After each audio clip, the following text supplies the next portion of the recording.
ஆபத்துகள் தான் அவர்கள் பயணித்துக் கொண்டிருக்கிறார். பல விடயத்தை அவர்கள் மக்களுடன் நேரடியாக பேசவில்லை. அதுக்கு ஒரு உதாரணமாக சொல்லுகிறேன். இந்த HSBC, அதாவது பிரிட்டிஷ் பேங்க் ஒன்று இருக்கிறது, இலங்கையிலும் இருக்கிறது HSBC.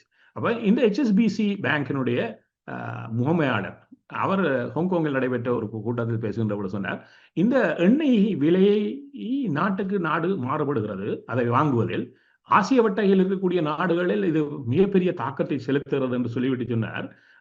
அதுக்கு உதாரணமாக அங்க வச்சு சொல்லிவிட்டார், இலங்கை ஒரு பேரலுக்கு ஏப்ரல் நடுப்பகுதியில் அவர் இதை சொன்னார், $286 ஒரு பேரலுக்கு கொடுத்திருக்கிறது.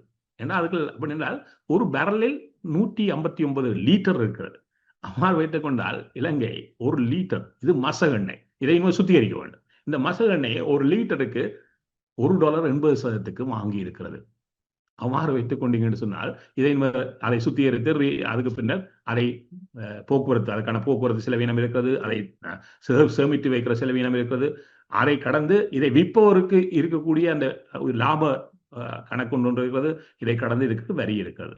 நீங்கள் இவ்வளத்தையும் பார்த்தீங்கன்னு சொன்னால் இலங்கையினுடைய காசில் ஒரு லிட்டர் $580 $620 இருக்கு. அது காசு ஒவ்வொரு நாளும் மாற்றம் அடைவதற்கு ஏற்ற மாதிரி இது மாறும். அதனால சொன்னேன் $580 $620 விற்கப்பட்டிருக்கும் ஒரு லிட்டர். ஆனால் இலங்கையில் நாங்கள் இப்பொழுது பேசிக் கொண்டிருக்கக்கூடிய இந்த நேரத்தில் இன்றைக்கு 92 ஆக்டேன், அதாவது பெட்ரோலினுடைய 92 ஆக்டேன், அதான் குறைந்தது, அதுவே $410 தான் விற்கப்படுகிறது.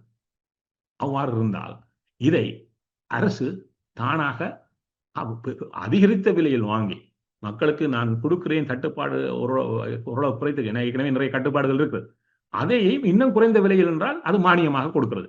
அப்ப இந்த மானியமாக நீங்கள் எவ்வளவு காலம் கொடுக்க போறீர்கள்? இது முடியாத அந்த ரீதி தான் இந்தியாவும் மானியமாகத்தான் செய்தது. அதை எவ்வாறு தொடர்ந்து தக்க வைக்க முடியாது. ஏதோ குறுகிய காலத்தில் இது முடிவுக்கு வரும் என்ற ரீதியில் மானியமாக அதை கையாண்டார்.